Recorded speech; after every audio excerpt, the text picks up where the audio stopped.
Welcome to Alpha Book Club. This is actually our online interactive book club for our Alpha community members. I'm Maud Garrett, and joining me as always, we've got the lovely Rachel Heinrich here. She is the editor-in-chief of Nerdist.com. Love your sweater. Everyone give us some love in the comments because the comments are going off and everyone's so positive and lovely. Anyway, how are you? I'm great. Yeah, it's a full glass. It's a full glass, and I'm glad we're wrapping up this book. It's sad. And also joining, that was a big sip there. A big gulp. Hector Navarro. Yeah, hold up that book. Oh, wait, we gotta do it here. There you go. Yeah. So I'm excited about this one. A bit of a quick recap. Who wants to talk through what the last week was all about? Yeah, I think Rachel and I could tag team that probably. Yeah. Here's the deal. Orson Welles is George Orwell. Orson Welles is a filmmaker, not related to this at all. George Orwell's this guy who was like really mad at Nazis, so he wrote this book.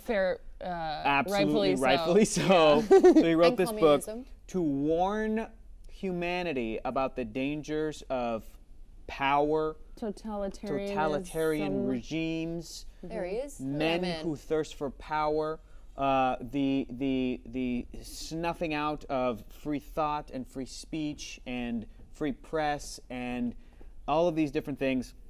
So he wrote 1984, which is the most depressing, bleak book ever made. Well, it's the most extreme version, I think, Yeah. of all of these things coming to fruition and being successful. So you have people being literally tortured and brainwashed. You have them not only losing their minds, but losing their own control of their own emotions. They don't know what's real. They don't know what's false.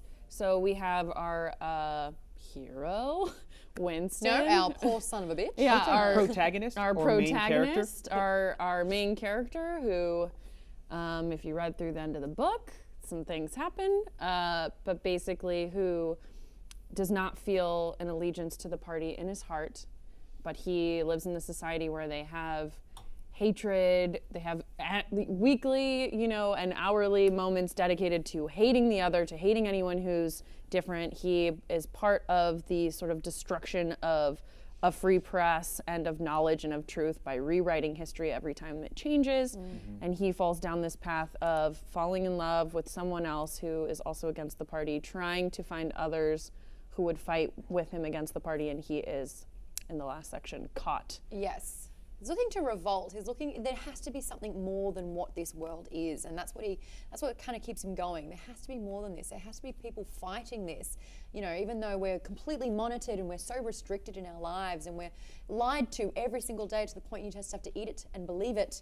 He was like, there has to be others, and he thought that he had that in Julia, which he did big time. Julia was a breath of fresh air. Julia was hope.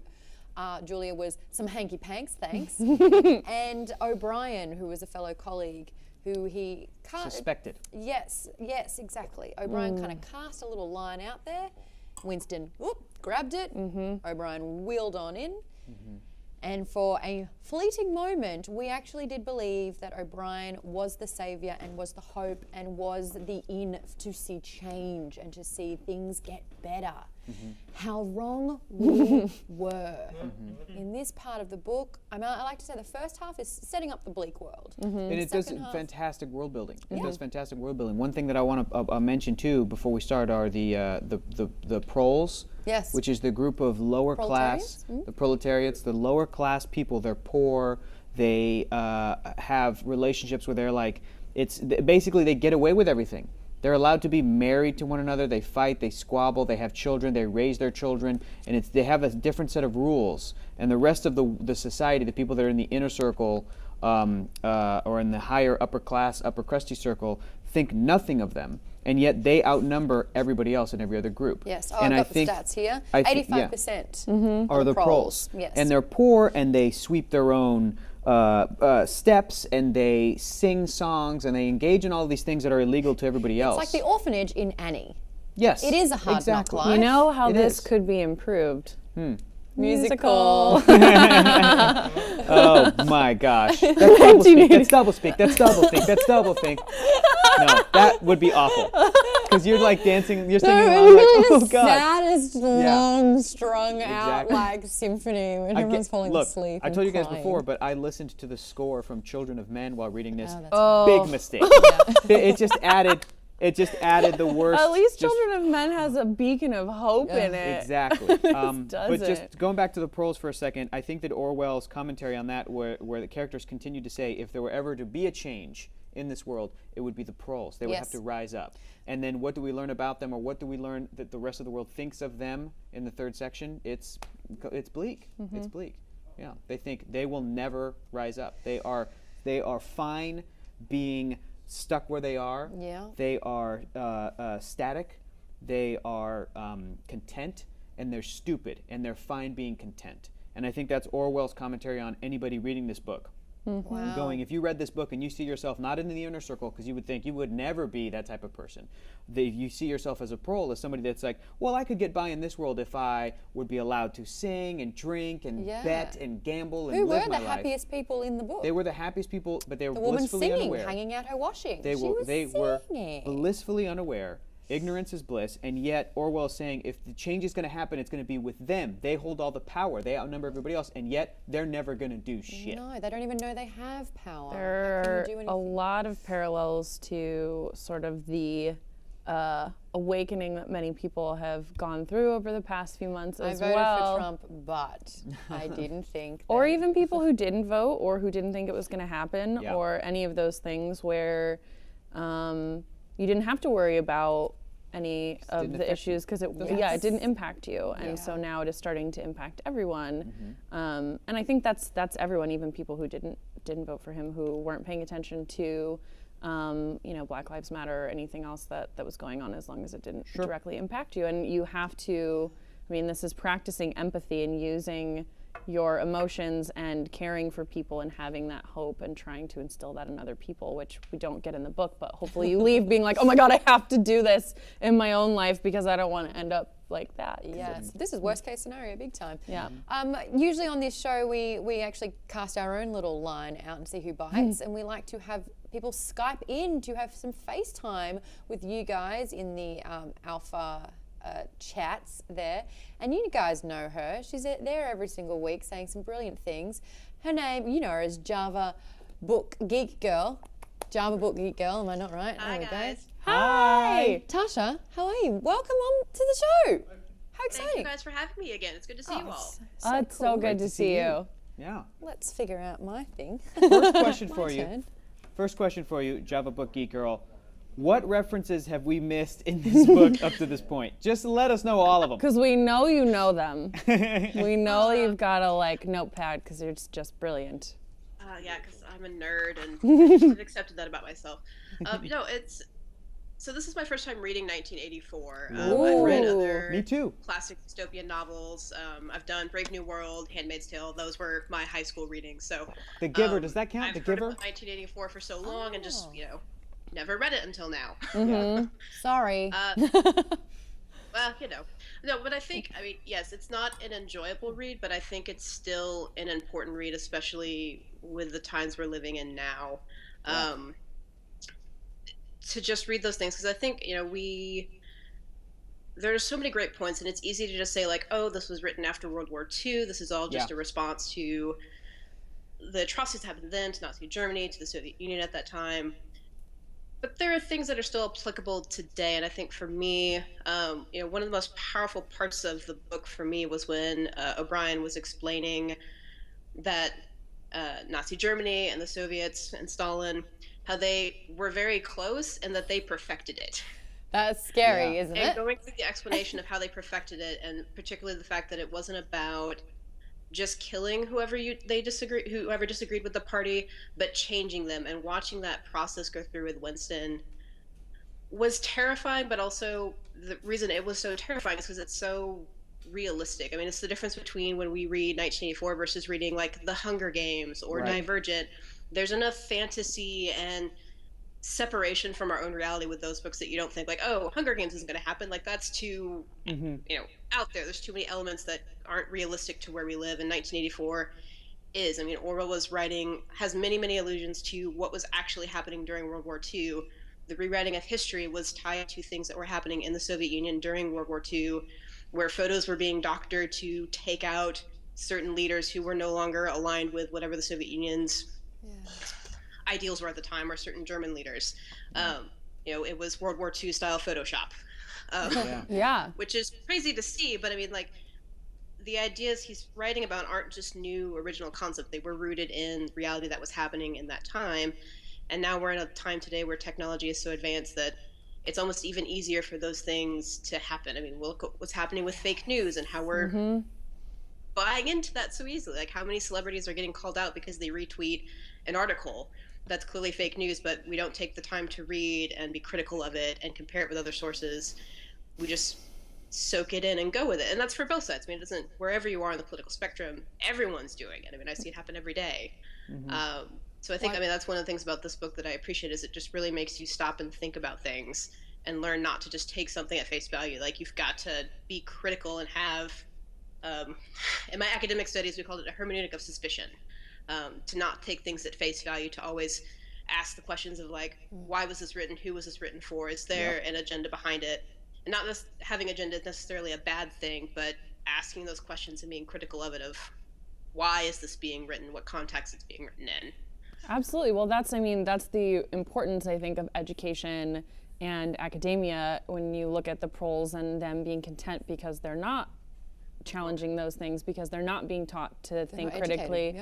And we have a very serious education problem in this country and in other countries where there is that lack of a skill set where you are taught to think critically and to challenge those ideas and to question. And that's part of why I think this is so great, and seeing the response to people wanting to read and wanting to discuss and wanting to challenge and look deeper, because I don't feel like we get a lot of that anymore. Yeah. I think a bit of a breath of fresh air, though, applying the things happening in the book to today's society. You were saying that the ability to doctor things is so much easier now, but the ability to lose history, I think, is becoming more and more impossible. Yes. Exactly. So even though there are alternative facts being thrown at us left, right and centre, there is still evidence to contradict. And as long as we've got that, and as long as truth can prevail. There's nothing better than when Donald Trump tweets a thing and somebody's like, but here's what you tweeted 8 months ago. Boom. There's nothing better. And as long as we hold on to that attitude of being able to reference the past, and everybody being so connected, we all have access to, and we all remember different things about history and any aspect of history. I could literally tweet out, what episode is that one Simpsons quote from? And 2 seconds later, somebody will, oh, it's this Simpsons episode. Yeah. So, whether they have to look it up themselves or whether they just bloody know. Exactly. Exactly. So, Java Boogie Girl, everybody in the chat saying hi. They're saying hi to you. They're so happy. Guys. Lost the Number said that 1984, it can be an enjoyable educational read as a cautionary tale. I know that you were talking about the idea of this being more realistic as a world than something like The Hunger Games and other sort of dystopian and I feel future. those are they're escapism books. They're ones to kind of go into that fantasy place. This but one, well, they're also I want to escape this hopeful. book. Yeah, They have a hero. person. They have a young person. They have a team. You find your other people, and even though Winston finds Julia, she's not quite as interested in. Catch up, guys. Catch up. Let's get some progress going. Catch up here. Empty glass. I told you guys we were going to need 2 bottles for this book, I'm y'all. real sad. That's quite a fruity wine, isn't it? What are you drinking, Java Fruity. Book Geek? Yeah, what are you drinking? Yeah. I have what do I have? Hold on. A Malbec. We've got nice. Malbec as well. Very nice. Yeah, very nice. So Hey, Rachel, you were saying? It doesn't matter. But I do have a question for you, because we've talked about this, and we have, for everyone who doesn't know, we have a new Goodreads group for Alpha Book Club. And one of the topics of discussion that I thought was really great was about, we've been kind of on a white male author streak as of recently, and I think that's a really valid point. So I just wanted to kind of talk to you about some of the books that you would recommend. Obviously, we'll be voting on different things each month. Next week we're doing a comic book. We'll be voting the week after that. Written by another white male, but after that, hopefully. But we started off with 2 females. We That's did. a great start. We did, but I wanted to kind of get even just, I don't know about you guys, but I'm usually reading this book and maybe 2 other books at the same time. Oh, I'd love to hear what everyone's reading So currently. yeah, Should we I do a want to lap? hear recommendations, especially for some I'm of just the, totally trying the not writers. to talk about this. That's all I'm doing. Quickly, we'll start with you, Rachel. What other books are you reading right now? Right now, I just finished Big Little Lies. Nice. and then so that I could watch the show. And I'm about to actually start for researching an article that I want to write. I don't know if anyone read the Fear Street books by R.L. Stein. They were like the cool teen, Edgy Goosebumps? sexy murder version of Goosebumps that I read when I was a teenager. Seeing a trend here in the kinds of books that I read, and they're adapting a movie. Fear Street. And so I read all of them, but there's a trilogy of them that's about like this ancient evil like witchcraft thing, and I think that the movie should be about that instead of the like teen murder. Like they could go into. I have a whole theory, so I'm going to reread that trilogy so that I can speak to it. Hector. better. I've been powering through a bunch of comic books right now, a bunch of the DC. Get out, you Rebirth. have I not. have. I know. And I have, sitting at home, I've been wanting to reread, but I've also been putting it off, just in the off chance we ever do it here, A.C. Crispin's Han Solo book. Yes. That I need, I want to look at because I'm doing another thing for a work thing that I'm like, oh, I need to read this so that I can live and breathe in this world. But A.C. Crispin, she was a female writer. She passed away, and she went by A.C. Crispin, as a lot of authors do. Yes. Their pen name, their name will be something that could seem like it was written by a man. Yeah, JK. JK. But she was just like, oh, JK. Just kidding, JK. So, other than that, I'm not reading anything, but I have a list of stuff that I want to get through. But I tell you, man, 1984 was a beast. Yes. Get out of me. Let's Just not get back knocked the there. wind out of Java- myself. Java Bookie Yeah, Girl. Java What are Bookie you- Girl, what are you reading? Oh, she's gone. Come back. Java Bookie Girl. No, Yeah. back. Okay. Yeah. Yeah. So Hector, I've been doing the same thing. I've been reading comics because I needed a break from 1984. See? I actually just read. So comics is a new thing for me. I'm just getting really into them in the last year or so. But I read for the first time Ms. Marvel. Volume 1 Kamala over the Khan. weekend, Yes. which is fantastic, and now Don't I'm going to talk spend to a Brie lot of money Larson about probably Miss at my next Marvel. paycheck catching up on it. That's More fantastic. I don't know if anyone caught that. I did. And What's then that? actually Lumberjanes has been one Shade? that I've really, Oh, I just love as a fun Lumberjanes. read. Oh, it's Yeah. fantastic. I cannot wait for the So if you just Lumberjanes. need a light, fun read of just strong, powerful girls in a summer camp, that's the coolest summer camp ever. That's Check out Lumberjanes. They're making a movie, a Lumberjanes movie. Cannot wait for that. Lumberjanes the is also whole team crossing behind over with Gotham Central right now, which is another fun, all ages like teen kid book I've where. got Gotham Academy I want to get into. That's what I meant. Gotham Academy. Gotham yes, Central I'm in. Gotham Central is a very gritty cop drama that you should not give to Same kids. thing. I It's I really felt messed so up. bad interrupting Gotham you Academy. as well, No, and I realized please. there was a greater force trying You to need to get a woman-splain point. the hell out of that to me because I need to know. I need to get that right. So Gotham Academy is the name of that cute book. Java Bookie Girl. If you ever need any other recs, shoot me a text, shoot me a tweet, and because I got a lot of stuff covered in comics, and I love getting people into it. For people that are just getting dipping their toe, oh, I love it. There's so much great stuff historically to do analysis on. Fun stuff. It's great. know, I feel like I could teach a class on comics. You should. There's a couple people in the chat. Yeah. Obi-Wan Pez says Kindred by Octavia Butler. I have read that one. That one's great. BR3058. Oh my God, I need to update my BR305 prescription. Also, thank you for your kind words earlier in the Yeah. chat for watching Welcome. along and welcome Welcome, to the BR. live First time chat. live. If you burr. liked Girl on the Train and you haven't read any of Gillian Flynn's books, the Gone Girl is the famous one that was adapted into the movie, which is really great. But Sharp Objects is another one that's fantastic and kind of that pulpy mystery vibe that's going to be a TV show with Amy Adams. Ooh, I love it. And Chris Messina's going to be in it, who I love. So yeah, that's a good recommendation. Big shout out. My turn to talk about what I'm into. Yeah. Jack Wright in the chat is reading Exile from the Drizzt series. How good are they? They're basically a Dungeons and Dragons campaign that R.A. Salvatore has put into 18, 22 books. And I think I read the first 12 and I'm really into those. You're going to have a blast. The way that he writes, he's a dark elf and I love the dark elves. The women are the superior gender, big time. Sweet. And they worship Lolth, who's a spider god. And the way that he talks about the fighting is just sexy. And he's reading Harry Potter. You're better than the other guy sitting next to me. What I'm reading though, Me. it wasn't even subtle. I'm reading, or listening to, I should say, Throne of Glass by Sarah J. Maas. I put that on my list after last week.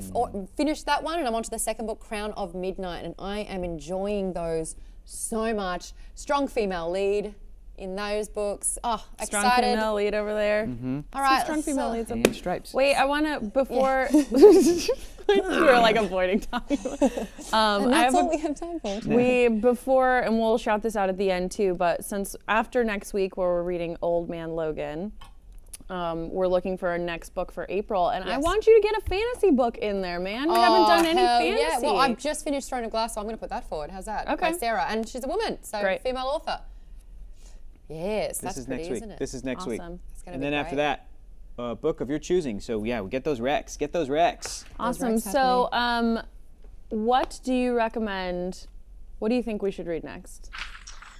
So all I the did a books. lot of searching because I'm a big fantasy person, but I have not read any fantasy books by women authors. So I did a Google search. God bless Google. To get a lot, which I have a giant list in the Goodreads group. So if you go there, I have a entire list by women of color that's mostly fantasy and sci-fi. Amazing. But I just got it was on sale on Amazon. The 5th season by N.K. Jemisin, I think is fantasy, and I've heard really good things about a female author. So that's one that I'm hoping to read soon. The other that I saw that I'm really interested in, also fantasy, The Winged Histories by Sophia Samatar, I think is how her name is spelled, said. Features all female leads. NPR had it on its like best fantasy books of 2015 or 16. Ooh. So that's also on my to read list. Hey, Java Book They Geek both Girl, look can you great. tweet me that, Yeah. please? Yeah. Because I want that on my eyeballs to read. Great. That would be amazing. Awesome.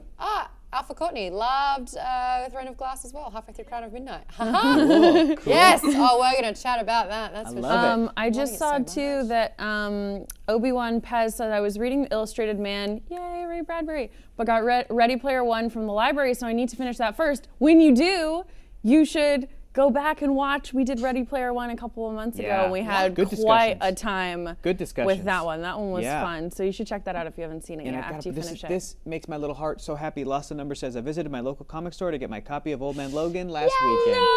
Yes. I hope it was a good experience. I hope they were nice. It's a real crapshoot sometimes you walk in there. Real crapshoot comic book stores. Yeah. Alrighty, Oh, boy. Java Book Geek Girl, great chat. Love those recommendations. Definitely tweet us. We'll see you in the Goodreads as well, and we'll see you in the chat every show because you are fantastic. Honestly, from the bottom of Yay! our hearts, Nice. thank you so much for supporting us. Thank you so much for Cheers. being great. Cheers. Your words of wisdom. To Java wash Book over Geek us. Girl. Lovely. Yes, and the Love Alpha you Book all. Club. Yes. Thanks. She's the best. But now we're Bye. going to get back into this song. Okay. All She's right. got the best brain. I love it. I love it too. I love people So that are much like, fun. just are so smart. Yeah. We need more of those people. Sapiosexual. We need, what's that? I'm sapiosexual. Yep. Attracted to intelligence. That's it. Me too. Boom. Boom. Yeah. There we boom. go. So let's get into it. Let me share my favorite, before we get into any of this crap, I want to share my favorite part of the book, and I'll do it with a British accent. Yeah. Great. What page, sorry, so we can read This is 233, bottom of page 233. I flagged it. In this scene, Yes. this scene, Winston is in a jail cell or something, no windows, and this big old portly guy comes in. That dude who he was Parsons, I think was his name, right? Yeah. It's Jim This was Parsons. The His neighbor. neighbor. The neighbor, who, well, I'll just read. He made a few more jerky movements up and down, several times casting a longing glance at the lavatory pan. Then he suddenly ripped down his shorts. God. "Excuse me, old man," he said. "I can't help it. It's the waiting." He plumped his large posterior onto the lavatory pan. Winston covered his face with his can do this hands. Smith, Yelled the voice from the telescreen. 6079, Smith W, uncover your face. No face is covered in the cells. Winston uncovered his face. Parsons used the lavatory, loudly and abundantly. It then turned out that the plug was defective, and the cells stank abominably for hours afterwards. That's it. That's my favorite He section. plumped down. Like, 1984, y'all. They had to put in a poop joke. They put in a poop joke because it Gotta got so put the bleak that he's But- like, "I'm gonna make you laugh with a poop joke real quick." No, it didn't make me laugh at all. I could taste it Yeah, in it my was mouth. disgusting. It was like this Ugh, dank you were like- sewage kind of, and you could hear like the bog of eternal stench from the labyrinth. came to Yes. mind, where I was just like, Ludo sad. And it's like, Glop. Maybe I'm what giving Georgie too much credit, but I really did think it was like him trying to lighten the mood. He's like, all right, here's going to be a portly gentleman using the toilet, which we all think is super funny in 1949. So let's laugh at him because it got real sad a second ago, and then we'll get back into the sadness. Oh, I even felt like this is a man. No, I didn't see any humor in this at all. He was like, I'm so sorry that you have to witness that. We have no privacy. Sure. I can't help this. I'm absolutely rattled to the core. Part of taking away somebody's humanity Yes. is to make them go to the bathroom like an animal. That's Yep. part of it. Yep. So, yeah. I dog-eared this page for a different reason. I was really hoping nobody took that. That was my section. And this was, are you guilty? Of course I'm guilty. And he basically goes, I'm so guilty that I'm glad they got me now because this would have continued. And I'm talking in my sleep, so the things that I can't control is what's betraying me. And he's like, well, how did this happen? How were you reported? My daughter, I'm very proud of her. Ooh, isn't that the worst thing? Yeah. My daughter reported me, and not even like, I'm mortified that I was adopted by my own child. I'm so proud of her. I can't even be mad. This is a good thing that I'm here. I hate it. So that kind of got me going. There was a lot of dog-eared pages in this chapter. Is there any moments standing out for you? Mine was actually the very end because, this being here and no bullshit, this is one of my favorite times of the week to be able to, when we've talked about this on the show, when I was younger and I would read all the time and I always wanted to talk to other people about books and no one ever wanted to. That has been, can I just real quickly say, that's been one of the things in my young adult life into my adulthood that has put me off of reading, was the fact that it was not a communal experience unless you made it a communal experience. With comic books, I felt like it's easier to get people, it's easier to get friends to read something. I literally let somebody borrow it. You get hooked faster, it's a shorter, quicker read. So I remember being young and I would be interested in certain books and I wouldn't read them because I felt like it might be too isolated it's a very isolated experience reading, it can be. So this is fantastic. This is great. I love that. And so, again, about the power of reading, of learning, of language. And so at the very end, he said, it's a little bit long, but I'll read it anyway. What page? 311. When Old Speak had been once and for all superseded, the last link with the past would have been severed. History had already been rewritten, but fragments of the literature of the past survived here and there, imperfectly censored, and so long as one retained one's knowledge of Old Speak, it was possible to read them. In the future, such fragments, even if they chanced to survive, would be unintelligible and untranslatable.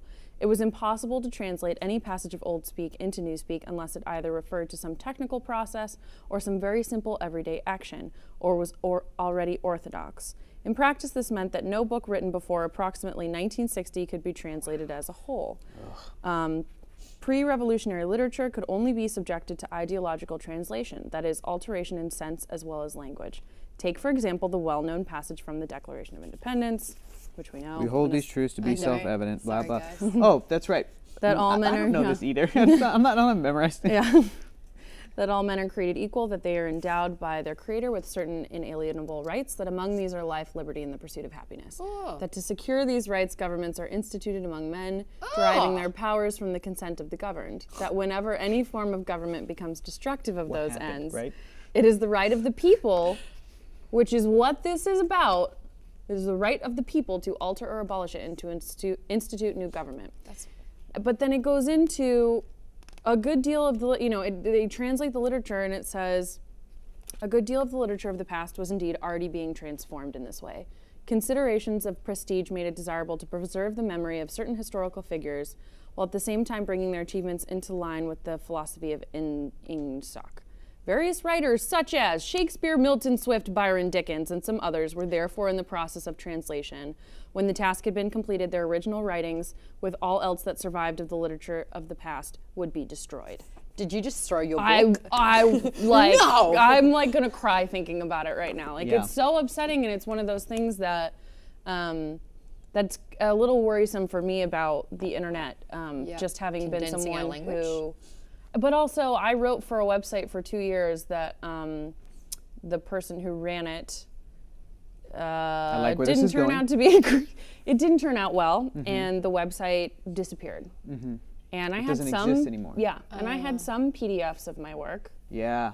but a lot of it I didn't. And I know current websites that have been bought by other places or different things where Oh, what about entire channels where you've done videos have been defunct? That's really scary. You know, and so And then in other it's- places on the internet, the website for the 1996 film Space Jam is still up and running. So that's cool. But there's been lots But of there's cases. not a control. It's less Yeah. controlled than a physical copy that you can retain. I know. And that's the whole thing about one of our most popular articles ever on Nerdist was all about net neutrality and the, you know, sort of the warning about and just educating about what that means and what it could mean and the pros and cons and all that stuff. And there's so many ways that information can be controlled. We remember history, we can look it up right now, but that could change. And our dependence on, I have a friend who lives in Berlin. When I went to go visit her, she's moving into a new apartment and she was like, I'm so mad because I don't have internet in my new apartment and I am so reliant on it. And it's like, it's the same, we were talking about at one point bug out bags and zombie apocalypse. Yes. And it's like, I mean, it's the grid that's gonna be dead in the credits. But it's the thing that I pictured in my head. But it's the thing, it's that thing where like if we lost electricity and the internet and all that stuff, like all bets are off at that point. And that just made me so sad that something that has brought me so much joy, that's brought so many people and the power of storytelling and what's happening here, that could just be erased. Yeah. That Shakespeare could be erased. Nothing is forever, guys. Nothing is forever. The I'm gonna literature die can be. someday. True. Well, I mean, this last passage kind of reflected in a way for me where it was like when we discovered hieroglyphics. Yeah. You know, it's like it's a language we've never learnt. We don't know it all. No one can, like, even with collective minds, we really can't figure out what the hieroglyphics stand for. But what it is we can still interpret it. So whatever symbol is, there's about 5 words that you could use in place of that. What's happening in this book, you're reducing language. So the hardest part is to go from fewer words to try and expand that if they don't exist. So that's what I'm scared of. This is 140 characters. This is LOL. I don't see that happening. Oh, you missed the shade sip. It was a shade sip. I don't know what you're talking about. JK. JK lol. A little side glance. Some great things happening in the comments as well. 2 + 2 = 5, and that is essentially what the last book 3, the last third that we all hated. It was trying to convince a grown man who knows maths very, very simply that 2 + 2. How many fingers am I holding up? How many? How many? Oh my It can God! be It made 5. me love the episode of Star Trek: The Next Generation so much more, where Patrick Stewart is being tortured. Jean-Luc Picard is being tortured, The one where he wakes up and it's been years. No. Okay.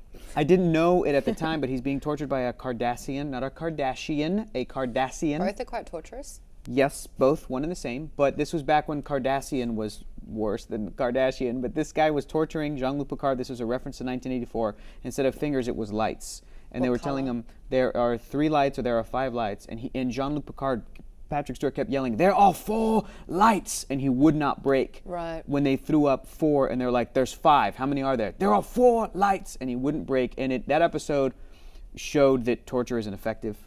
Because it can be absolutely, it's been proven. There's been studies that have shown that it is ineffective in the ways that people will say whatever you want them to say. Yes. In this entire last section of the book, I was "Yep, I will confess anything." So it's anything like you things I didn't want. do. I will say it. So it's not reliable. But then but it is through that process, I don't think that it is actually effective. But because this is the worst case scenario, it feels like it is. I think what they did, he goes, it's not just torture. I mean, if you're a problem, we would just shoot you. We'd put a bullet in the head. But we are going to not only torture you, we're going to break you, we're going to destroy you. We're going to transform you into a person that you are disgusted to see. I'm going to rip out your tooth from your face to show you that you are not only breaking, you are broken. Then I'm going to build you back. I'm going to brainwash you. I'm going to threaten every person that you love. In fact, they're already kind of dead or going anyway. And then it was like, we're going to use your darkest fears against you. Now, I played a 101. VHS game, which was called Atmosphere, and you had to write on a bit of paper what you were scared of the most and I put think it I in a played little that. tub. I think I played It's a that. nightmare as well. Yeah, there was an Atmosphere version. And every time when I was 9-year-old Maud would be like, cane toads. Now, you guys don't know cane toads because you didn't grow up with cane toads. No. Oh, you know It's referenced in The Simpsons. Oh, cane toads. Yeah. They're cane everywhere. toads are frightening. They're they are everywhere. a giant slug of a cowpat frog, which is a toad, but it's got poisonous glands. They have no natural predator. They were brought to Australia. It's literally They were like brought to a cowpat was able to jump, but I don't even like frogs now because of it, and they're all over Queensland. Well, we have one phobic. right behind you in the glass case. I'm We so wanted to just go ahead phobic and of bring it, it up. and if you like put them all over my body, I would be like, do it to my family. Oh no! and it was rats for Winston, but I want to know from you guys What's and your- in the chat, good What's your worst what fear? would your fear be? Jesus What Christ. would be the thing that would break you to completely forfeit your love for any other person? Because that's what they were doing. Essentially, as soon as you say, Oh. do it to this person instead of me, the person that I love, you cease loving that person because you Jeez. realized you were able to betray them. That's fact. What would your thing be, guys? Well, I Drowning, burning alive. These were some of the examples O'Brien gave. If you need a little bit of a nudge. Burning My nose is Alive's a blocked, getting solid upset. one.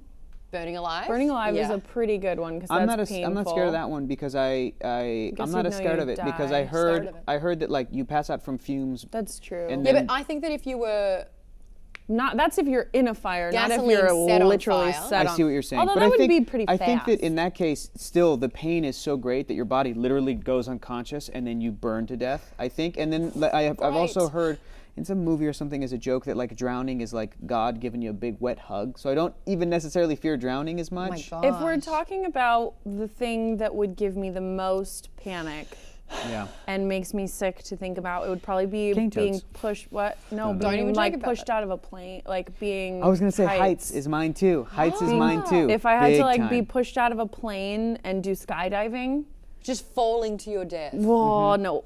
I've been on like on like skyscrapers. Even getting up there if I Yeah, didn't no, have I'm the same. some parking help. structures that are like 6 stories tall. My friends have fucked with me because they know that I'm scared of heights. Where like I'll be near the edge and they'll kind of do Oh, this. I don't and, like and that. in that moment, I want to kill my best friend. Like in Yeah, that moment, my I'm like, brother. I hate you. How could you dare? They'll but push yourself. you and then pull you back and be like, saved your life. Just kidding, man. Just Yeah. kidding. If someone did that to me, I would not be friends with them Yeah. again. I'm not Yeah. even like I can't Yeah. even when people joke about being near a ledge, I'm like I will stop being friends with you if you don't. Yeah, stop when they do this, with me. ooh, and Yeah. you're like, and you're just like, get away. Those videos that are like people just like kind of trolloping along on the sides of skyscrapers. I'm with like getting thin physical beams. chills thinking about Those GoPro videos where they're like, look, I'm on the top of a tower in on the Beijing slide. or Yeah, something. but then and you I'm read like, another I'm out. article. There was that downtown Yeah, I think it's still there. Or did they skyscraper take it where away? they were doing slides down it, and someone glass here was slide? like, "We should do that." And I was like, "I don't want to No. even look at it. I'm not going to give notes on it. Like I can't watch it." Yeah.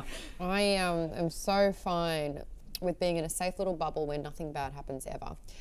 Wolverine 6170 has said, in an ocean on a boat with no light. Oh, I would wow. vomit everywhere a lot. Oh yeah, That's deep very sea. Wolverine. Oh my God, lost the numbers, being eaten by pigs feet first. Hannibal. Hannibal. Taught me about that one, that nightmare. That's is it Mason? Being eaten by a dang pig?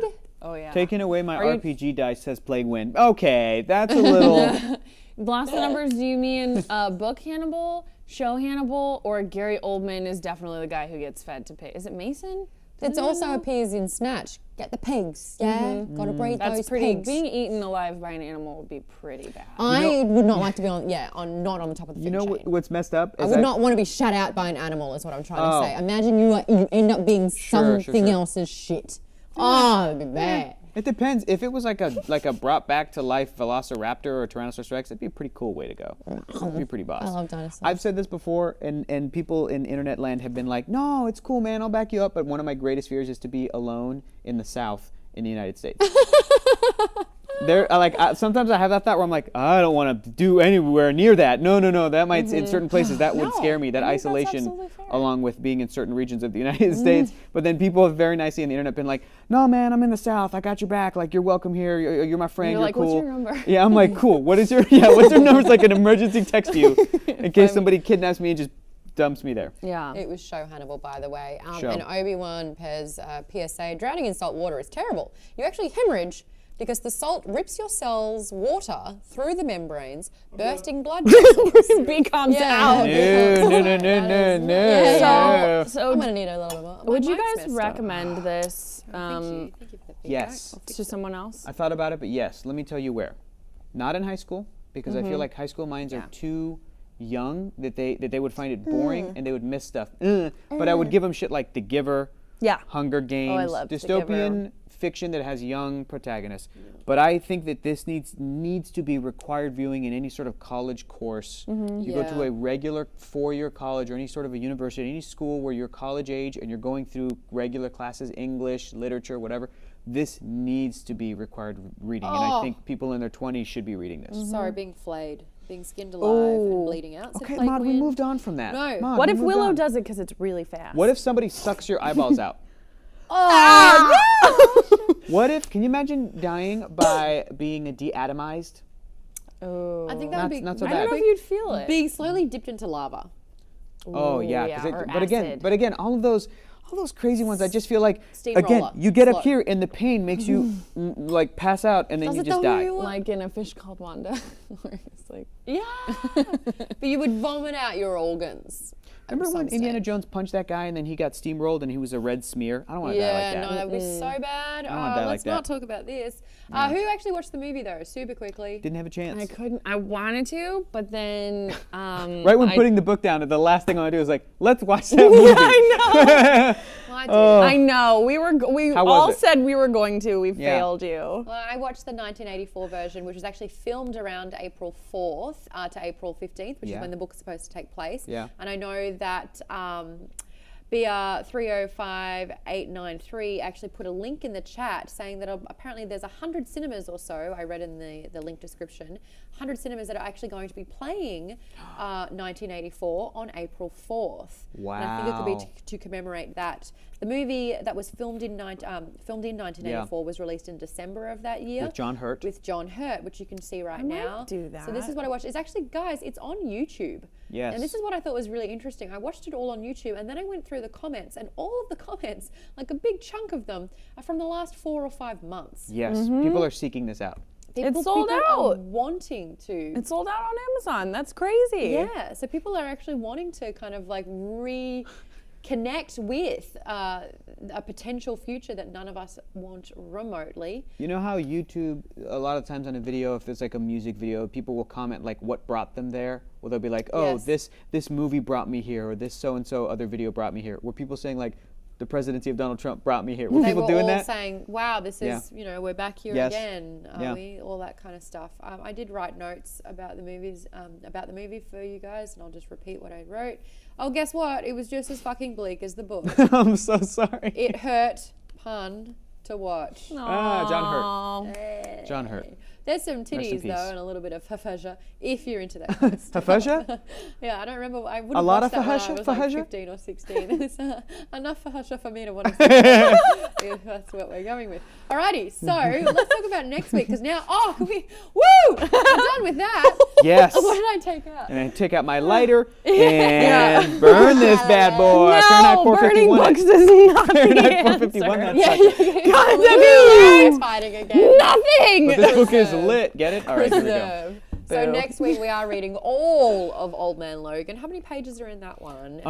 Don't worry, there's pictures. Don't worry about it. It's a It's gonna picture- go by real it's a quick. It'll picture take book. you I'm about really excited. it'll take you about 40 minutes to read. yeah. 40 minutes. I put recommend 40 minutes aside. one of 2 movie soundtracks to put on while you're listening. Ooh, to yeah, this I'm bad gonna boy. do that First for of all, this. Logan, Adoy, Logan, or also, if you like the film, I would recommend the Book of Eli soundtrack, a movie starring Denzel Washington. It's a great post-apocalyptic soundtrack. I listen to By- it whenever I read Walking this Dead. Gary Whitta, author of or screenwriter of Yes, Rogue Gary One. Whitta, who is awesome on Twitter. Yeah, he's a he came super up with cool that story dude. for Book Witta of Eli. was awesome Great on movie. Twitter. Are you kidding me right What's now? that?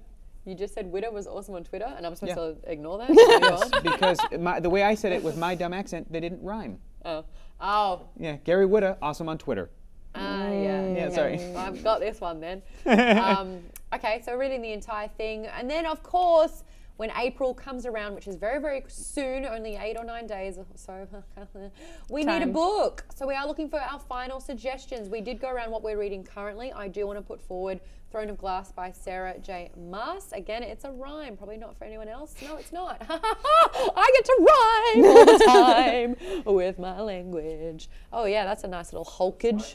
Oh, yeah. So I want to throw out American Gods for Yes. next month because the show premieres April 30th, so we will have finished the book by the time the show That's kind of perfect, isn't it? premieres. And we had the cast come by our stage at South by Southwest, and they are super awesome. I'm so excited. Hannibal fans, Brian Fuller is doing the show. Star Trek and fans, he left Star You know Trek to what? do this show. he's still He's an executive producer, he's yeah. involved, but yes, but I would love to try to entice some people from American Gods to come talk to us in some way, shape, or form. So this is me Yeah. trying to bribe you to vote for We my can't book. do it if we're not reading it. So I can try my best. So Send- we'll see. But it's always going to be up to you guys. yes, It's always going to be up to you Yeah. guys, whatever we the can book. always read it too. We'd love we can American read it Gods. after it's over. The show's over too. We can We'd- switch things Absolutely, around. we'd love like to see a couple episodes of the show and then tackle it in a later month. We'd love to do books like at some point Jurassic Park, Yes. Harry Potter, Golden Compass. What else have we talked about? Well, Plague Wind has posted potential Solo books book. in Which the one? Goodread. War? Whoa. No. Veto. No. Ha! No. Different I do Seasons by love Stephen Anna King. Karenina, but it's long as shit. We're not doing that one. Get those recommendations in at Nerdist, at Geek and Sundry, or at Join Team Alpha with that hashtag Alpha Book Club. Good on Plague Wind for posting potential books in the Goodreads group as well. That's fantastic. Make your vote count though, because we always do that one via the Join Team Alpha Twitter account as well. That's where it all happens. We all retweet that as well. At Rachel Hine, at Hector is Funny, at Maud Garrett.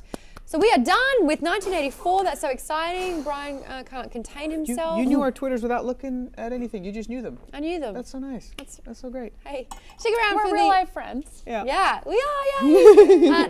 The next episode coming up, it's Crafting Comics with Jim Higgins and Tiffany Smith. It starts at 8 o'clock PST right here on Alpha. Enjoy that one. They'll tell you how to get into the beers and how to make it look good. Hector, that sounds like your jam as well. Oh yeah, that show is rad. It's fantastic. All right. I can't breathe out my nose. Bye, guys. Bye.